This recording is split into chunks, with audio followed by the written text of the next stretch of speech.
All right. Welcome to the Fryar place. Everybody come on in the room. Yeah, we're back again for another episode, another Friday afternoon. The Fryar place, where the conversations are fire. Listen, we're here with the Green Legion, brought to you by Live Casino, South Philadelphia, and Fox Sports Radio, The Gambler, 102.5 Philadelphia. Yep. Y'all come on in the room. We'll give you a chance to come on in. I see we got a few people watching right now, a few people listening right now. Acknowledge yourselves so I can see you in the comments, and we can get this show on the road, get this party going. We got a great guest today. Actually, he's a former, I'm not going to say his name yet because I got a sponsor read to do before I bring him in, but we have a former 49er. Now, you know, those of you who are if you follow football right now, there's only 4 teams playing. The Kansas City Chiefs, Cincinnati Bengals, and over here on the East Coast, we have the Philadelphia Eagles will be hosting the 49ers, the San Francisco. It's the East Coast versus the West Coast. Yeah. So I brought in an old buddy of mine, former 49er. He's coming in later on. Not going to tell you what his name is, but we're gonna fuss a little bit today. It'll be a good show. So listen, game days at Live. Make Live Casino and Hotel Philadelphia your game day destination, whether at home games or an away game.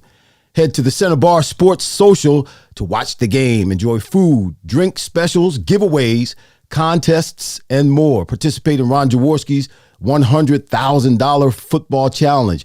Make your picks against Ron Jaworski each week for your chance to win your share of $100,000 in prizes and Jaws tickets to the big game. Visit any promotional kiosk to make your picks each week.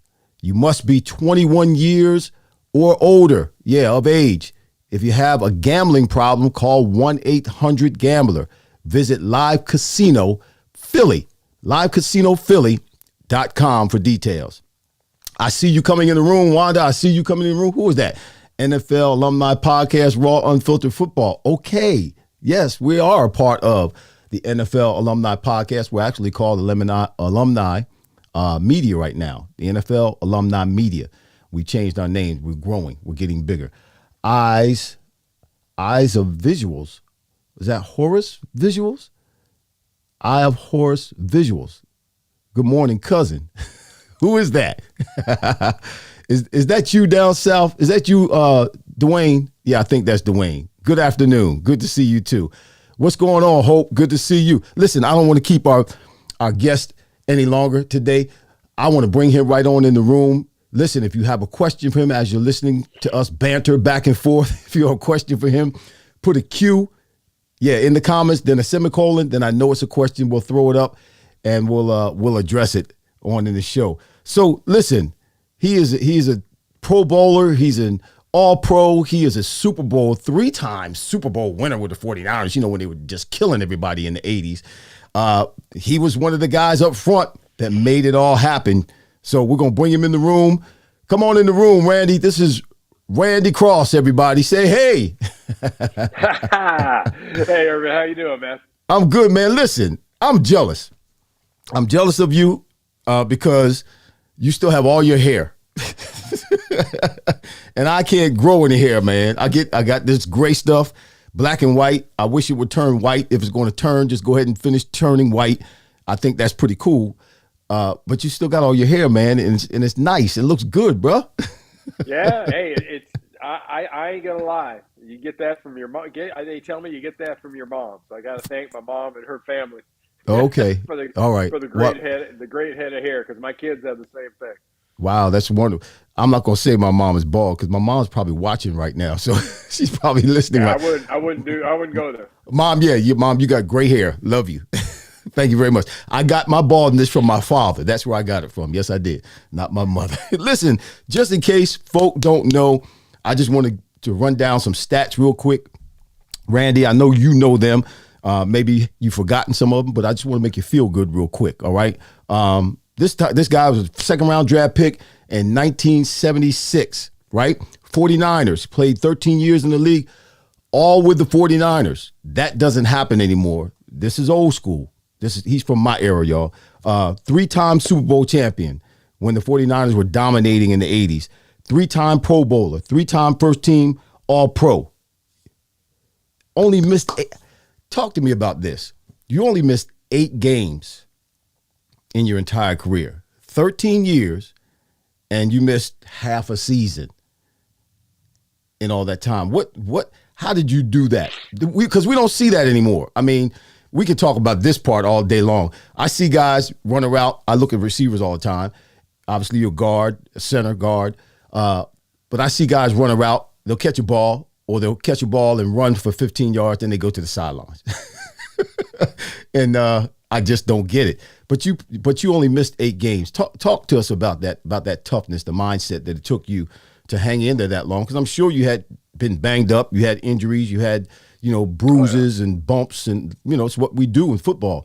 Talk to people about the mindset that it took to continue to play at a high level for 13 years without missing any time.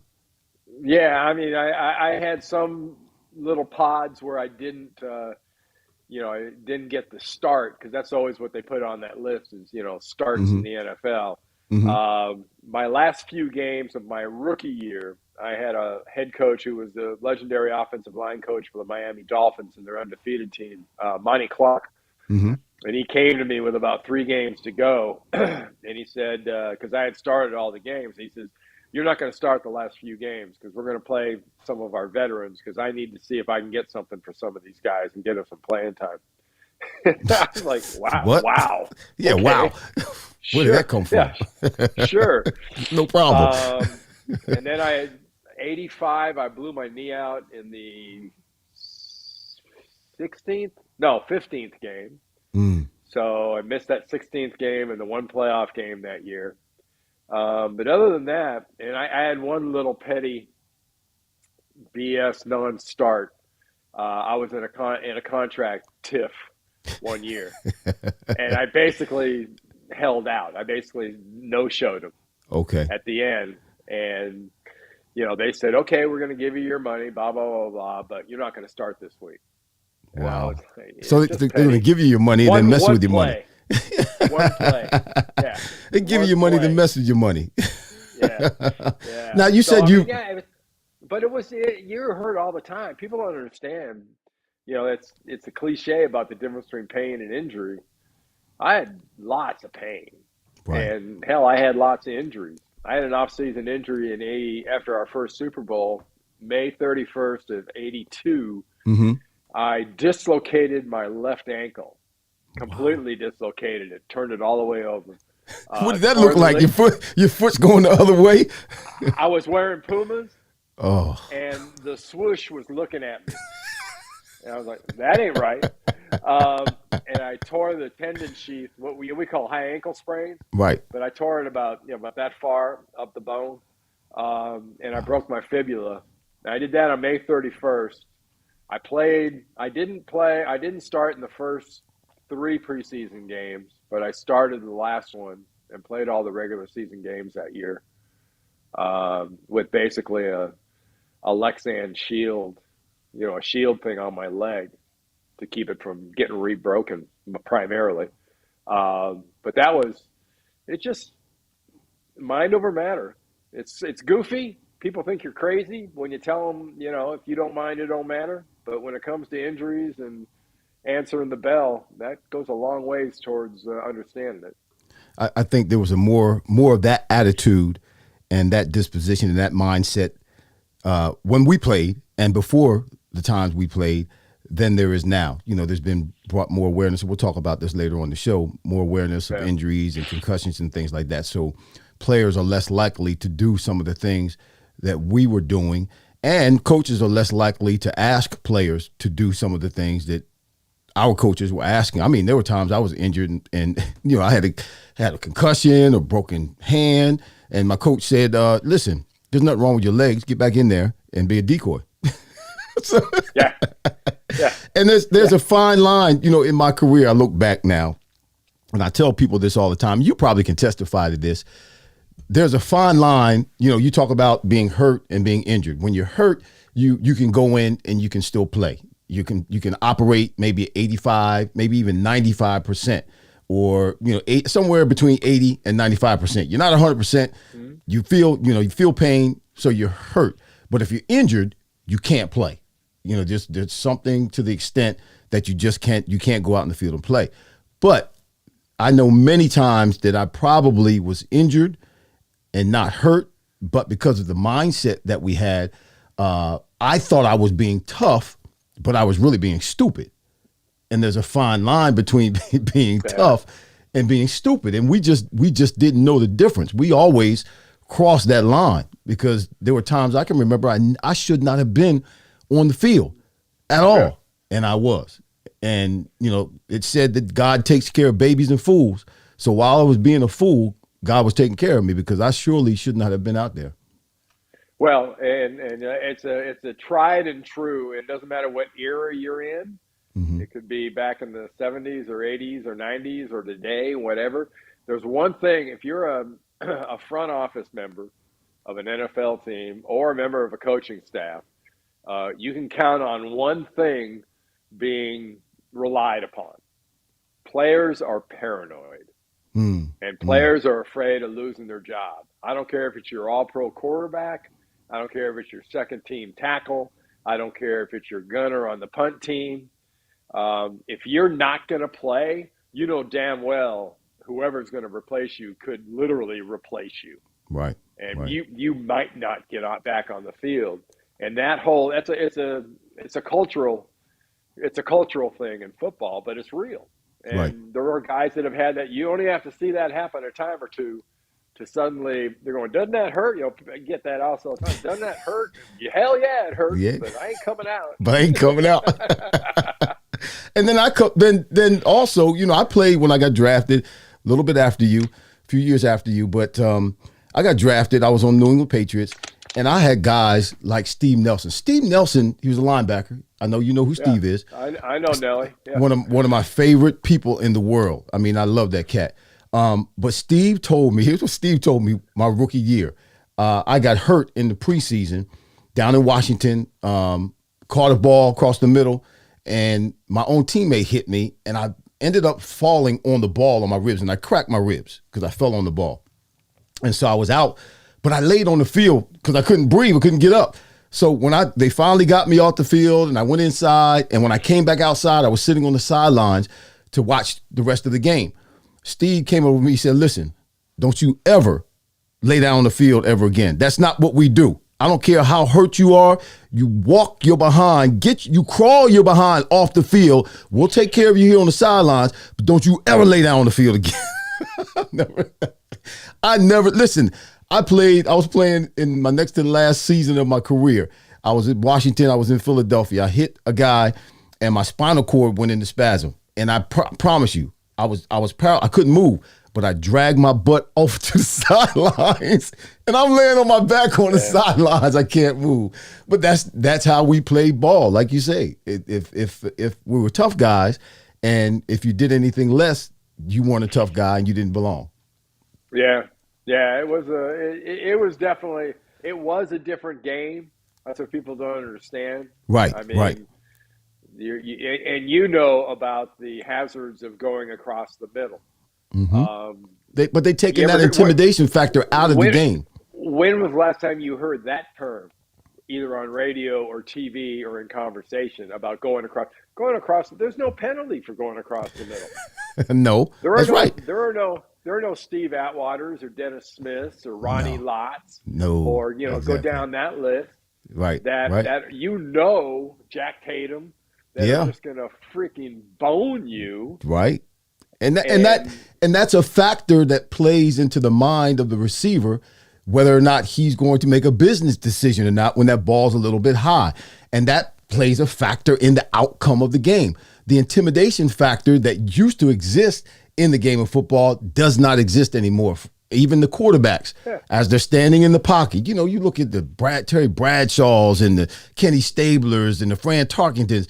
Man, anything could have happened to them while they were in that pocket. I mean, they could get jumped mm-hmm, on, thrown on their heads, no penalties. Now, if somebody grazes a face mask, that's a different mindset for the quarterbacks now while they're standing in the pocket when they know that they're not going to get hit in such a, devastating way that it yeah. keeps their minds focused on what's going on downfield.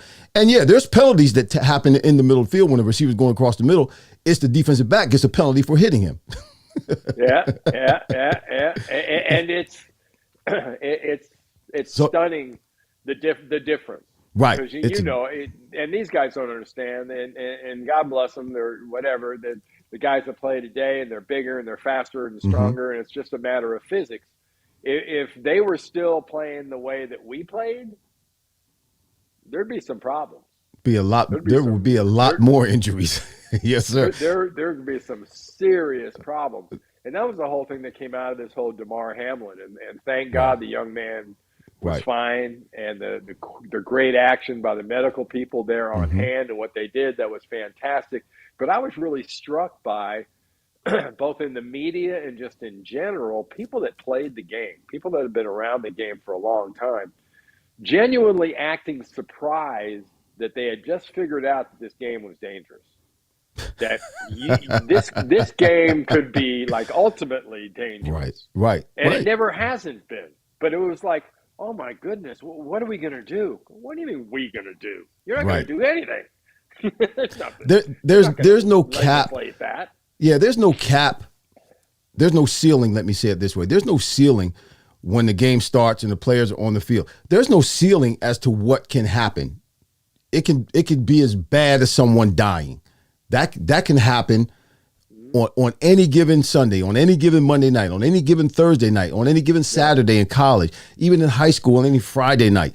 That can happen. Someone on the field can literally die. And like you said, it's a shame that people just realize that, or it's like some blinders came off, and it's like, okay, well, yeah, this game is dangerous.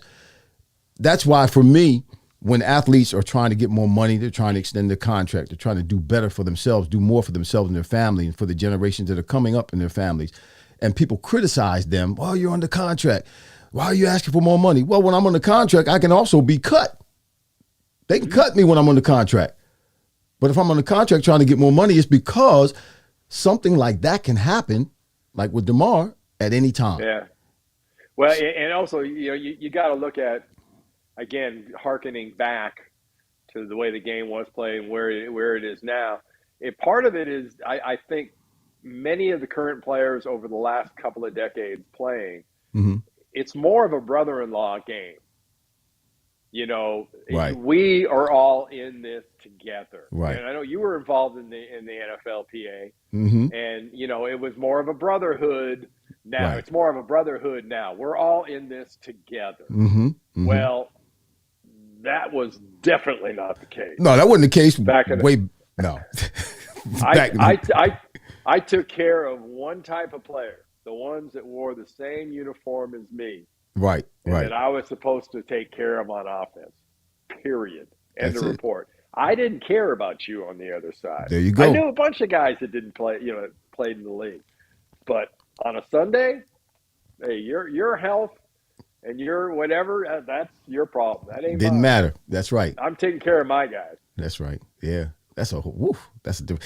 Let me move on because you played in college, UCLA, great school. Actually went to the West Coast from the East Coast.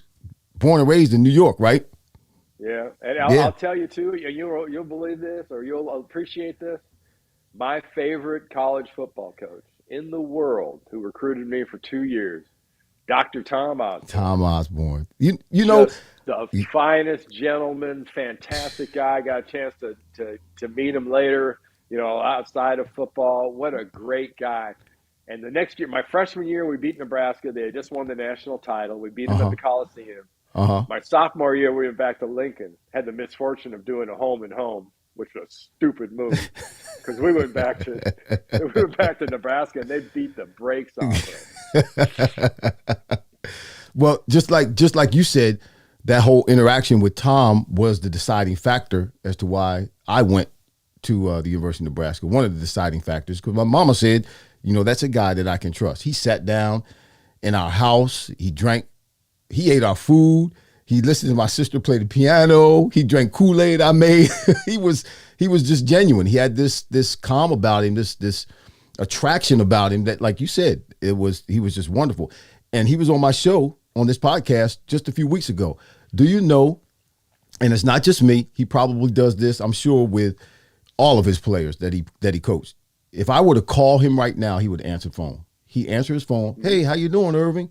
What's going on? Or if I missed him, he'll call me back within a few hours. It won't be another day or so.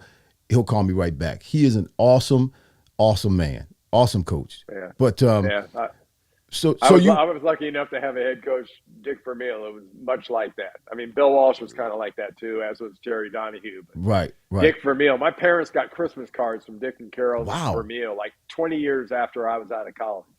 Wow, that's awesome. And I mean, I met Coach Vermeil several times, and he's that way. When you talk to him, he's approachable, he's genuine, always a happy spirit, positive, countenance about him. And I guess that's not fake. That's not something that he's doing because he's in public. Nope. That's really who he is. But I was going from, you played at UCLA, but you also played rugby, man. You're a rugby player, I guess it was common for some of your teammates or some of the football players at USC? UCLA? I'm sorry, not USC. Yeah, not USC. Not USC, UCLA. I'm sorry. Yeah. That's a no-no. Me saying you went to OU. That's right. That's right. No, it was. They had great parties, and that's how I first got exposed to rugby. Because you went to a rugby party. A kegger, and a fraternity after a rugby game, and I'm like, what kind of game is this? I had seen it before. I said, yeah, hey, sign me up. I'll play rugby. And I did it I did it for 2 years until I fractured my orbital and got about, 30 stitches in my face from cracking it. Wow. In a rugby game. Yeah. My new football coach by the name of Dick Vermeil. Right. Didn't think it was a good idea for this spring practice. No, not for doing something other than football. Thank God for the football helmet, huh? Yeah. Listen, we're going to take a quick break real quick. Randy, and I'll be right back, all right? Just stay with me, man. Don't go anywhere. Right. We'll be right back. Hey, I see you, Mom. I see you, Richard Melton. I see you, Wanda. Who else is on here? Keenan, what's going on? Stu, what's happening, brother? Good to see everybody today. Yeah, we're getting ready for this big weekend. Vanetta, I see you too as well. Listen, Echelon Health and Fitness, located in Voorhees, New Jersey, voted best gym in South Jersey 5 years in a row. Memberships are starting at $8.99 per month. Come on, you can't do any better than that. Family and locally owned, indoor track, newest cardio and strength training equipment, 3 studios, indoor pool, whirlpool and dry sauna, kids club, over 100 group fitness and Thrive personal train sessions per week, including, but not limited to, Les Mills body pump and grit. Yeah, boot camp, bar, yoga, Zumba, spin, and hot bar. aqua conditioning, aqua dance, and mat Pilates. Echelon members save at over 800 local businesses simply for being an active member. Call 856-454-2976 for a free 30-day all-access pass, or go to echelonhf.com. That's echelonhf, health and fitness.com. We're going to bring our guest right back in and get back on this this great conversation. Come on back in there, Randy. Boy, I'm telling you, man, I'm jealous. I'm jealous of your hair, man. I gotta do something. They say they're doing wigs like for men now. They weave them in and stuff. I don't know if my wife will like that or not, but I have to do some research. I've seen the commercials. They can pull you through the pool in your hair. Yeah. I don't know if I want that. Listen, I read. Let me talk about this first, then we'll go to the second thing. You were in your senior year. I mean, you played center and guard in college, moved you around, which made you more valuable. But I read that you had like a 9-man. Was it a 9-man rotation your senior year? Now that's something different than what you see, because what I admire so much about offensive linemen is that they're in on every play pretty much, because you have to develop that cohesiveness. You can't be like shifting guards and shifting tackles, because you guys are trying to do what you're doing as one unit, one body, moving the same way at the same time, and you have to be in unity. So you don't see much switching around, bringing guys in and out on the offensive line. You see it on the defensive line all the time. They'll run guys in and out, and that's what makes it so special, and that's why I admire offensive linemen so much, because they're in there every play. But how did that work with you your senior year with the rotation? Because you would play center and you play guard, and depending on who was in with you, how did that work? Yeah, well, during my career at UCLA, we were one of the top running teams in the country. We ran the Wishbone my first 2 years, and we ran the Houston Veer my junior and senior year. And my senior year, because I played basically defense my freshman year and a little bit of offense, and then center my sophomore year, guard my junior year. My senior year, we had 9 guys, basically 2 offensive lines. And of those 9 guys, 8, had at least some exposure at the NFL level. So it was a pretty talented group. And we'd play 2 series, the starting offensive line, and I was the right guard with the starting line. And then the second line had come in for 2 series, and I was the center on that line. Okay. So I was always in. I just changed positions. Okay. And there were, several of those guys, like I said, played in the NFL and were that good. It was just an unusual sort of a happenstance, and it was, everything from freshmen to sophomores, juniors, seniors. It was just a great mix of really good linemen. We had a wonderful offensive line coach who would later be a great head coach, Terry Donahue, that coached us all, and it was something. We wore people's tails out. And I can imagine that you did, because obviously the offensive line stayed fresh. It's amazing that you were able to do that and develop the cohesiveness you need as offensive linemen, and do it as you're rotating lines or offensive linemen in the line. So yeah. I will say we didn't have to worry about pass protection. Right. When you're running those offenses, right. You're just when you're running the wishbone, you're not throwing it. That's for sure. But that's what football was back then. That's what football was when I'm surprised I got drafted as a wide receiver, because I wasn't a wide receiver in college. I was a wingback. I did catch the ball a little bit, but I was a wingback. I blocked more than I did anything else. I should have got the legs off of Mike Rozier's Heisman Trophy, because it was me blocking down the field that was allowing him to get those extra yards. No, he was a great back, but yeah, that's what we did back then, man. It was and the game has evolved and become a pass to set up the run type of league now. If you're not throwing the ball at least half the time, you're not going to win this game. Not today in the 21st century. And you guys, but you also were a part. You got drafted in 76. You're playing for the 49ers. Bill Walsh brings in the West Coast offense. Man, you guys were killing. I mean, absolutely killing. And one of the reasons you were killing everybody was because nobody else was running the West Coast offense. So it wasn't like I'm on a team that's running the West Coast offense, then we're getting ready to play you guys and you're running the West Coast offense. So on defense, I get a chance to see it all the time. No, teams were seeing it for the first time, and you had a run, an unbelievable run, where you guys were just Super Bowl after Super Bowl and just killing teams. Man, what are some of your one or two of your greatest memories during those runs, during that time? Well, it was, you came to appreciate it the more, well, I should say, I was going to say the more mature, but the older you got, the more you appreciated what an advantage it was. And I didn't really appreciate how much of an advantage our offense and our organization was until after I had retired and I went into broadcasting. And you go to those production meetings on Fridays and the home team, and you meet with the visiting team on Saturdays, and you kind of, and when you come out of that kind of a system and that kind of an offense and the way we did things, you assumed everybody did that way. And you start to go around to all these teams and watching tape on these offenses and going, God, this is, if they actually use their fullback differently, or if they had their tight, it made you appreciate Bill Walsh and how innovative he was. And it speaks to how great he was that people are still doing it.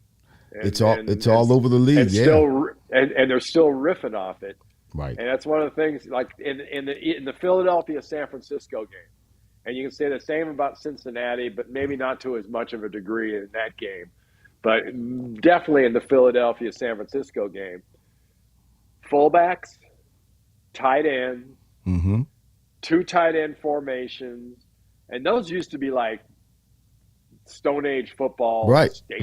Yeah. You saw that and it was like, oh man, that's not. But they do anything out of that, right? With the speed motions and the formation changes, and the fullback Jusic, he's a great receiver. He's a good blocker. He can run with the ball. George Kittle, you saw the kind of hands he has. It's something that was a huge advantage for us. The people that executed it and did it for us were, some of the best ever. That didn't hurt either. Well, yeah, Montana knew he understood the offense. He knew how to take what the defense gave you as they would flood. You kind of flood an area or a zone with offensive people, and he knew what to do with the ball and getting the ball in the hands of the right person. And you played with a couple of former teammates of mine, Roger Craig. Did you play with Rathman? Tom Rathman? Oh yeah. Yeah, Tom Rathman. Woody came in and he became the fullback because Roger became the halfback. And people forget when Roger was another guy. He should have that other leg from the Heisman Trophy. Right. He was blocking for Mike. Right. And that's the same thing that happened to the opposite happened for Roger in college, because Roger was the halfback and Mike came in and they put Roger at fullback and put Mike at halfback because they wanted to play both of them at the same time. Didn't want Roger to sit down. So, yeah, Roger was a big part of that. Roger was great, man. I think he was the first back to ever have 1,000 yards receiving and 1,000 yards rushing in the same season, right? And was doing that West Coast offense, man. You played with some great guys. And he did it as a fullback. He did it as a fullback. Wow. Wendell Tyler was our halfback then. Wow. That's awesome, man. You guys were a great team, and you had some great stuff going on. Any worst moments during that run? I asked you about the good moments. Did you have anything happen that you just kind of you cringe about when you think about it now? Well, we had a few games. We had a few playoff games against the Giants where they whipped our butts pretty bad. That's never good because it's not like it's Monday night or Sunday night or a big Sunday game or something. It's the playoffs, and God and country are watching you just get embarrassed. That wasn't very pleasant. Right. We got upset by the Vikings in the divisional round in '87. One of the better teams I played on that probably should have been another Super Bowl champion team, but we lost in that divisional round.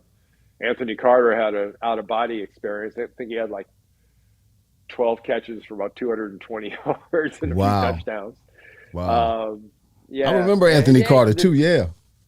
the Bears, the Bear Mm-hmm. defense in Mm-hmm. '85, because we had beaten them in the championship game, or beat them in the playoffs in '83, and then they beat our butts at San Francisco, and then we beat them in the championship game in '88. I mean, we had some great games, but that Buddy Ryan defense, when we first found out what a 46 was, Right. It was too late. it was unveiled. It was unveiled against us at Soldier Field Wow. in '83, and it worked Well, really, really well. And there's nothing that pissed Bill Walsh off more than getting one upped by a wow. scheme. Well, I experienced that Bears defense firsthand also in that 85 Super Bowl. Those guys, they killed us. At the time it was the Yeah. worst Super Bowl defeat ever. There have been some worse than that now up to this point, but we were the worst one. We set a record. We got beat the worst in the NFL. Listen, there's a couple of questions. Richard Melton, this is a good question, almost kind of goes along with what you were just saying. Richard says, was practice difficult for the O-line after a game of giving up sacks or missing assignments? Well, practice wasn't always the only miserable part. Part of what you do when you establish something that's really, really special is you have a standard. And that was Bill Walsh's whole thing. He goes, I don't want to have a team that could play at 100% one week and you could be at 80% the next week. His whole thing was, I want a team that plays at 93 to 95% and could occasionally bip up, up those extra 3 or 4 or 5%. Mm-hmm. He always started that talk off with, there's no such thing as more than 100%. He goes, that's all a crock. That ain't true. That's true. Yeah, that's true. You can't give more than 100%. Right. That's right. He wanted to go like that. That's how he wanted to work. And anything less than that just wasn't acceptable.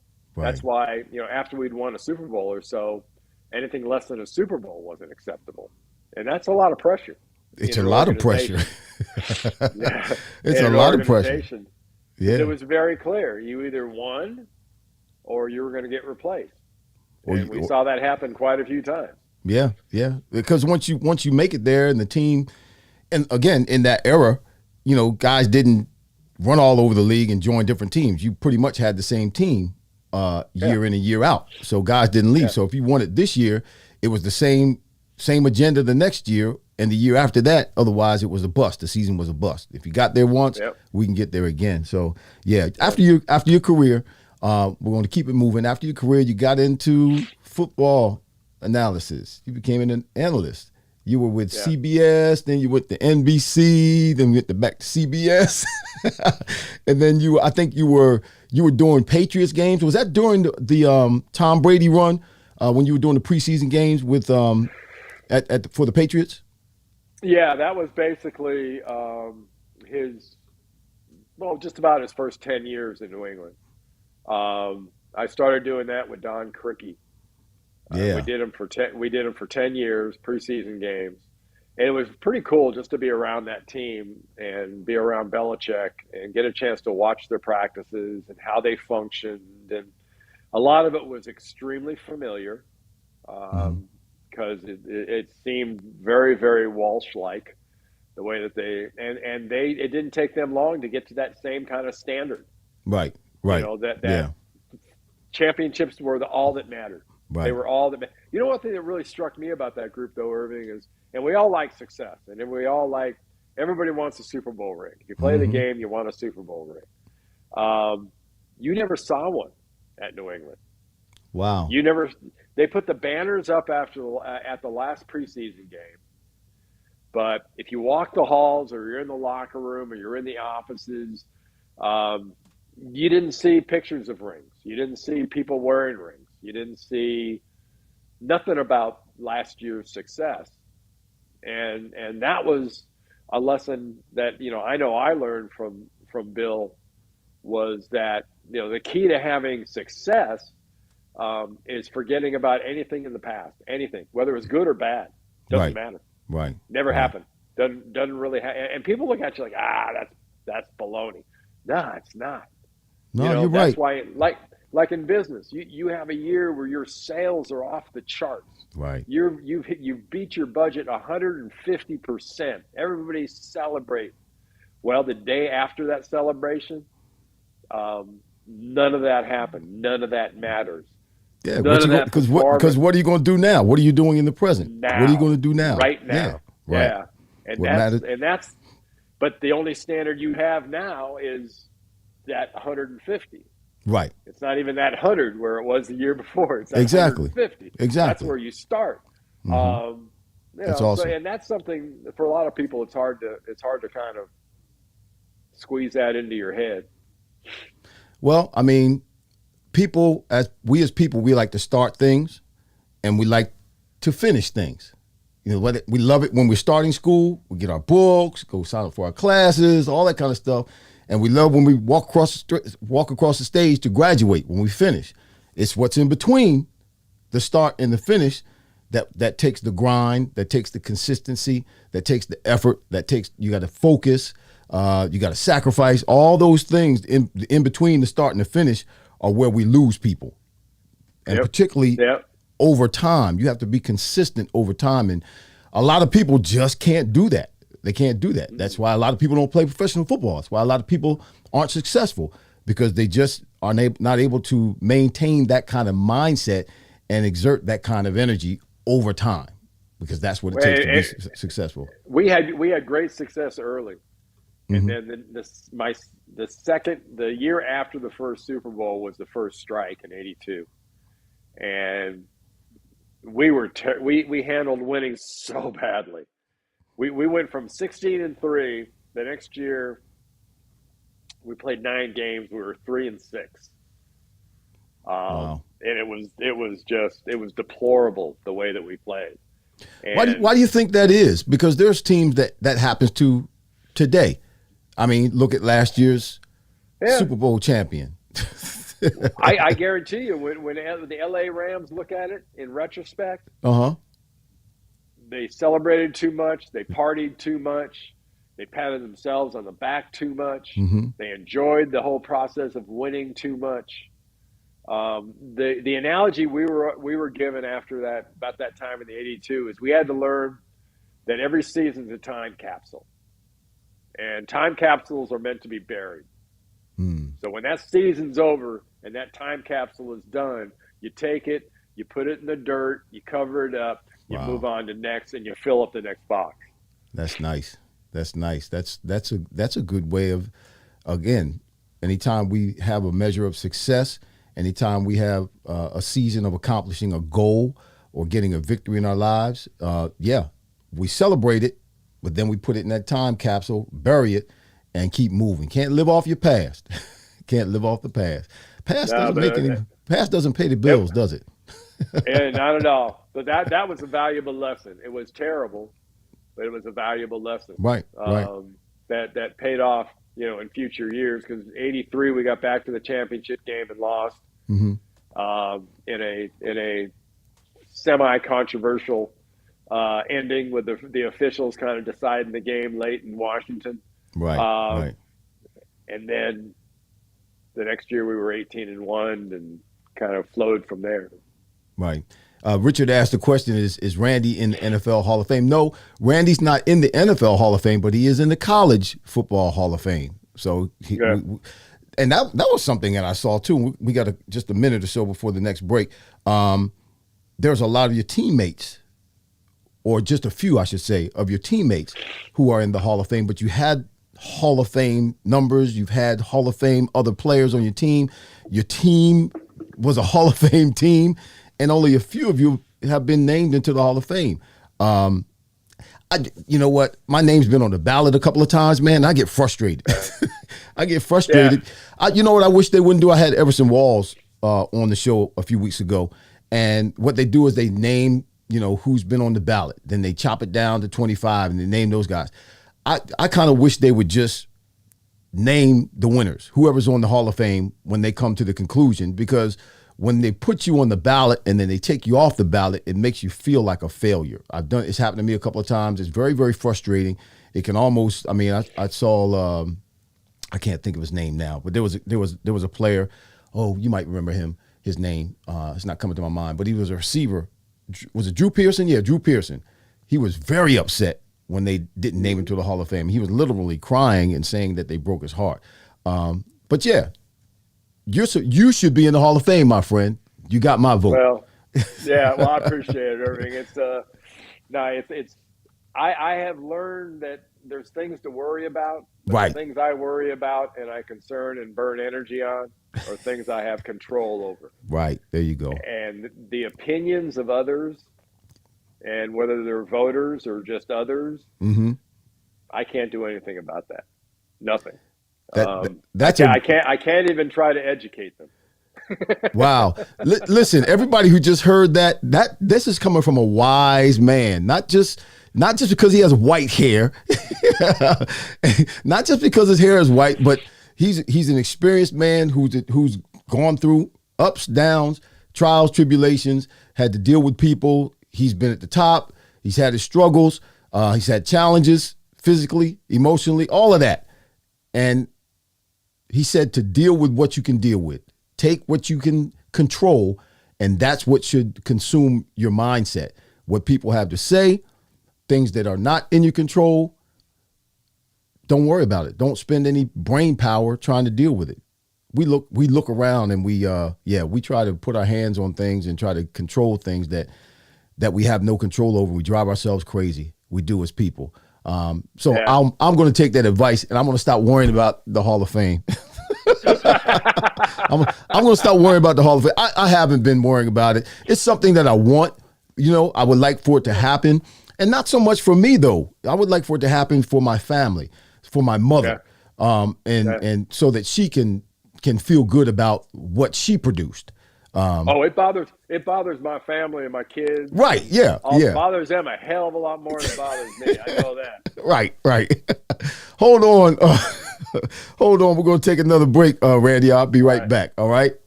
All right. Yeah, we got a good show going on here. Listen, don't hang out alone in the man cave of football this season. No, try hanging out at Cheerleaders. $4 Miller Lights, Jameson specials, and awesome game day prizes during all Sunday and Monday games. That's right. Stop in before, during, or after the game, not only to see your favorite entertainers, but also to get your chance to win an awesome game day prize. The most epic game day experiences is at Cheerleaders, where champions play. Cheerleaders is open daily from noon until 2 a.m. All right, we're back with our guest in this final segment of our show. I want to get to this, and then we're going to argue about the game. You read the article. I mentioned it to you earlier when we were off the air. Read the article, and you mentioned, somebody asked the question, how do you feel about CTE? Wanda asked the question, how do you feel about CTE? Well, Wanda, Randy has already made a statement. I read an article today about him donating his brain to CTE research. The article is so convincing and it has so much depth to it that I actually thought about it. I haven't made the decision, but I thought about it while I was reading the article about donating my brain to CTE research, because I'm similar to Randy. I think I'm okay. Hopefully I'm okay. but I'm functioning at what some would consider a high level. I do have a little bit of a ringing in my ears, but I still preach my sermons. I still memorize my sermons on Saturday nights for Sunday services. I'm still able to function at a high level, but there are guys that even I know who have played in the league less time than I have that are struggling. As a matter of fact, I'm doing a funeral tomorrow with a guy who had CTE, and he literally ran through a window 17 floors up and died because he was struggling with these episodes. So just talk to the people about what encouraged you to make that decision, and your, how your heart goes out for those of us, particularly in the future, past, but the future, and the research when it comes to CTE. Well, there's an organization called Concussion Legacy Foundation. It's out of Boston University up there in Massachusetts, and they are the cutting edge. If the Benjamin Amalu and the rest of the researchers that sort of burst onto the scene Mm-hmm. with this whole CTE thing, with the Mike Webster and all that. Chris Nowinski's with this group. And I started researching it a while back because I had a couple of teammates that had some issues. Mm-hmm. And part of my brain was sort of interested or tricked in the whole deal that, I played 21 years of football and I'm relatively normal. I don't, I just said that too. yeah, relatively, Yeah. I mean, if you ask my wife, she made the, yeah, beg to differ. Marty Feldman and Young Frankenstein had that line about it said Abby normal. And people would say we are Abby normal. Abby normal.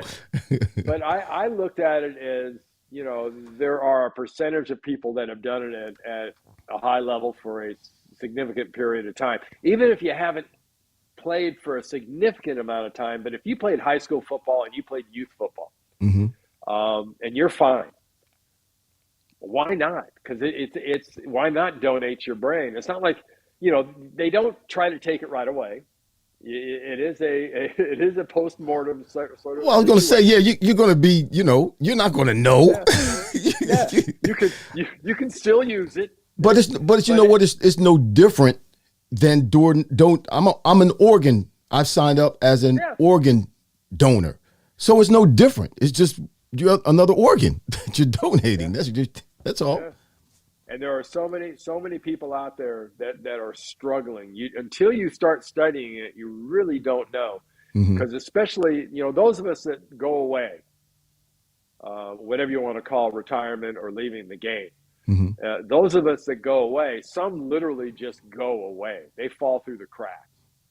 And there are innumerable guys that have huge issues. Right. And there's repercussions. It's not just them. It's the wives and the families and the friends and everybody else around them. So, the more I studied, the more motivated I got, and the more information I got from Chris Nowinski and what they do with the brains, and Dr. Ann McKee, who's one of the chief researchers there, and the strides that they're making. It seemed like a no-brainer, no pun intended, to just go ahead. To go ahead and donate it and get the word out, because I think for those of us that aren't affected, it's incumbent upon us to give them the baseline. Why? Why? I play. The baseline, Irving, isn't the guys that are affected. Those aren't the baselines. Right. The baselines are the guys that, like us, that played for a long period of time, and the worst thing we came out of it is ringing in our ears, a little tinnitus. Right. And there's got to be a difference, and it's a very tricky sort of a deal, the difference between who gets it and who doesn't, But then maybe, this is what I was thinking about when I read your reasoning for donating your brain is because, yes, you're on the other end of the spectrum where you're not having issues, you're not having symptoms, and you're doing okay. So because of that, they may be able to find out things or come up with things that could reduce the risk or the chances of developing CTE. Because if you have a brain that has had CTE or has CTE, and you have one that doesn't, but they've been through the same thing, okay, what's the difference? What happened with this brain, or what's the chemical makeup of this? Maybe they can come up with something to reduce the risk of CTE. Yeah, well, because they still to this day don't know. There's no answers to the most basic questions. They know how it forms. The brain bouncing around in your skull. Yeah, it's those constant impact. Right. And it's also, it's such a capricious thing. I had a teammate named George Visker, and George was with us in '81, blew his knee out in training camp. '82, he was with us in training camp, and he had a bad concussion and another injury, was on injured reserve again. Next year, I think they cut him. George, I don't know how many years after he quit playing football, but his story, you can look up his story, it's just stunning. He needed brain shunts.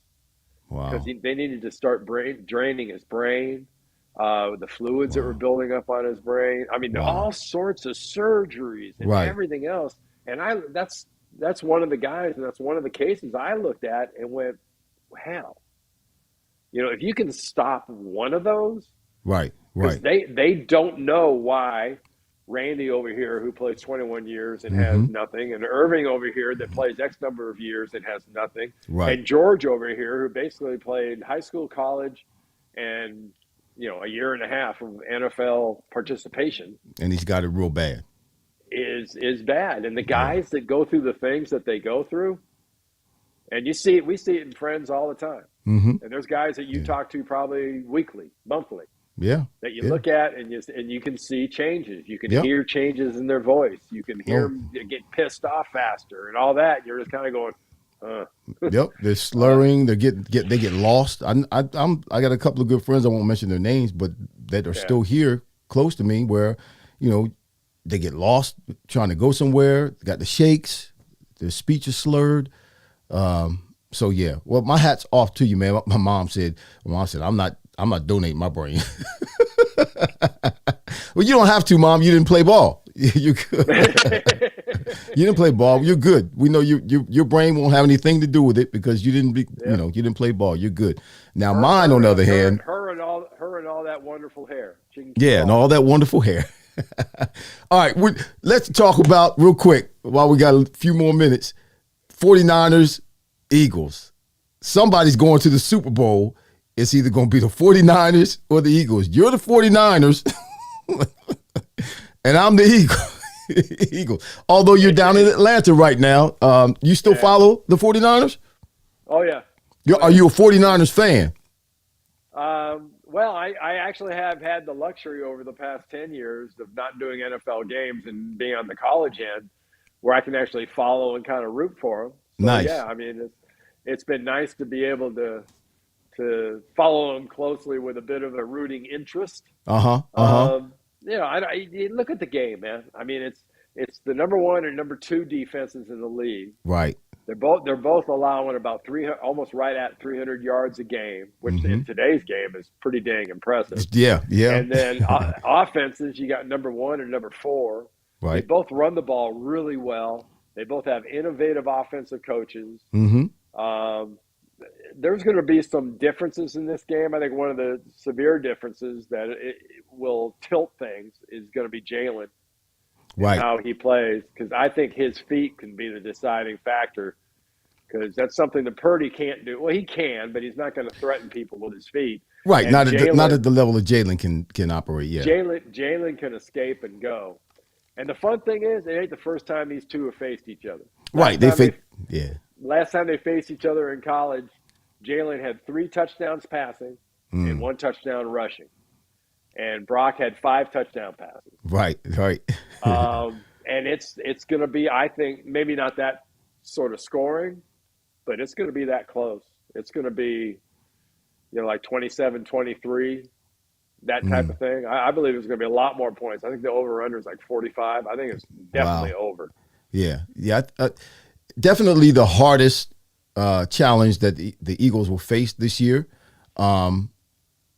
I think, like you said, if Eagles have an advantage, and when you look at football today, if when people choose a team, when they have to pick a team, who's going to win, who's going to lose, they usually do that based on the quarterback, because the quarterback touches the ball every play. If the quarterback doesn't play well, particularly in today's game, you don't have a chance. And if you don't have a good quarterback, you just don't have a chance to win, particularly when you're playing against a team that has a good quarterback. And I think the Eagles have an advantage. Both teams, man, they're very, very talented offensively and defensively. I think San Francisco has an advantage as far as the linebackers are concerned with regards to the Eagles linebackers, because those cats can run, they can cover, they can tackle, they're aggressive, they can take on blocks. They're tremendous. So I think the 49ers have an advantage over the Eagles when it comes to the linebackers. But with Jalen being that X factor, the way he is and has been, and the way the team operates, when Jalen is actually playing, they're just very hard to stop. And I need to go to the Super Bowl. So the Eagles the Eagles got to win this game, man. Yeah, well, my boys need to get off the schneid. What do you mean? They're not on the schneid? Yeah, they are. What, since you guys, because you guys put all that pressure on them all those years ago. We won 5 straight, and they've lost 2 straight. So we won the first 5. Right. They lost the last 2. They got to get off the schneid and get back there. You think they're feeling that pressure? It's a whole new regime. You know, Shanahan. Oh, no. Shanahan's a whole new regime. Oh, big time. But they walk by those trophy cases all the time. They know the standard. Oh, so they're not hiding the trophies out in San Francisco, the 49ers. No, they keep those things. No, they don't. They keep them visible for everybody to be reminded of how great this team is supposed to be. It's supposed to be. Okay, give me a prediction. Give me a score for the game. I think San Francisco beats Philadelphia 20. Get out of here, man. You don't believe that. You don't believe that. Yep. If San Francisco MVP is Brock Purdy. Oh my gosh. Man, the Eagles fans are gonna be in the stand talking about Purdy.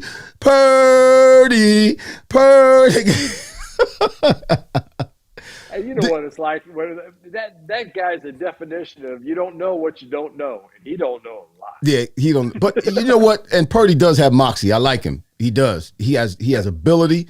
He moves around in the pocket well, and he can literally use his legs to create plays, to create more time for himself to deliver the ball. But man, he's not going to be able to hear. Okay, they're going to have to practice. I'm sure they have all week long. You know how that is. Going to have to practice. Oh yeah. With no snap count, and so they're not going to be able to make their checks like they normally would in a regular situation or a regular game, even if they were away in a regular game, because these Philly fans are absolutely off the chain. What was the score you said? 27-23. 27-23. Listen, if the 49ers beat the Eagles, expect a phone call from me, and I will apologize. I will call you and I will apologize. But the Eagles, I don't see it. I've been watching them all year long. I've had the opportunity to cover them pretty much all year long with the Green Legion, and they're just a machine, man. They've never the games they lost with Jalen playing. I'm not talking about Minshew. The 2 games they lost with Minshew it was a mess. But with Jalen behind the helm, even the game they lost, they could have won right all the way down to the end. And they're just a machine with him. He's just such an X factor, and he's so on point that man, I just don't see them losing this game. So I'm going to pick the Eagles, and I'm going to give the same score. 27-23. I'm going to give the same score. Eagles. They're going to win. Eagles are going to the Super Bowl. End of the fourth quarter, I'm going to be listening to my favorite sound. What's that? You'll hear it. If you turn your TV up, you get that sound, and you turn it way up, you'll be able to hear the concessioners in the stands at the link going, hot dog, get your beer. Because they're going to be quiet. The fans are going to be quiet. When you can hear the concession guys, you know you're doing a good job. Yeah. Purdy's going to shut everything down, huh? Wow. I'm going to be listening at the same time as you. Listen for the hot dog man. Hot dogs. Get your hot dogs. Listen, I appreciate you being with me today, Randy, man. This is a great conversation. It really has been. You're awesome. Thank you. You got a podcast. Tell everybody about your podcast real quick. www.randycross.com. The Randy Cross podcast. Randy Cross podcast. It's been on hiatus for a little while. I've had a little issue with my producer who had to move to Detroit. But we're working that out. Well, these days you don't have to do anything face to face anymore. You can right, yeah. You can do it all remotely. Right. It's a little bit different. I do interviews and stuff, but I also have kind of some human interest stories in there and some other segments to it. It's got a little production value. It's fun to watch, but it can be found at randycross.com.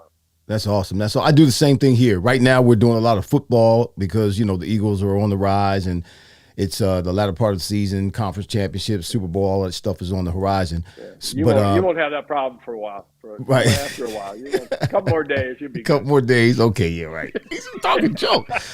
But I do some human interest stories. I have financial experts on. I have therapists on. When Damar got hurt, the very next week, I had a therapist come on and talk to us about, what he was probably dealing with, the family, and just mental health and all that kind of stuff. So I kind of do the same thing. It's just not a sports. We're here at the Fryar Place where the conversations are fire. And today we had a conversation that was fire, y'all, with my brother, Randy Cross. 3-time Super Bowl champion, 3-time Pro Bowler, 3-time first team All-Pro. San Francisco 49ers. Thank you, my brother. God bless you. All right, man. And we'll be in touch, all right? All right, Irving. All right. Take care of yourself, man. Thank you so much. Great interview. Yep, that's Randy Cross. We're getting ready to get out of here. We're going to punt the ball over to the Right on Cue show after I shout out a few of you. Wanda, I see you. Keenan, you still with us? Richard, Melton, I see you. Thanks for being with us today. Hope Wiley. Mama, thank you for being, as always, a supporter of your son. Rodney Lewis, RL, what's up, man? How are you? God bless you. Michael Lott, thanks for joining us today. Who else is on? Stuart Winrow, thank you for being with us today. Thank you for all your support. I think that's Dwayne. Thank you, Dwayne. My cousin Dwayne is watching. Vanetta, thank you for joining us today. NFL Alumni Podcast, Raw Unfiltered Football, thank you for your support. That's actually the NFL Alumni Media. Wanda Kate Cunningham, Capers, God bless you. All right, y'all, we are out of here. We're going to punt the ball to the Right on Cue show with none other than Quimby. God bless you all. Go Birds. We'll see you all next week. All right? Take care. God bless you.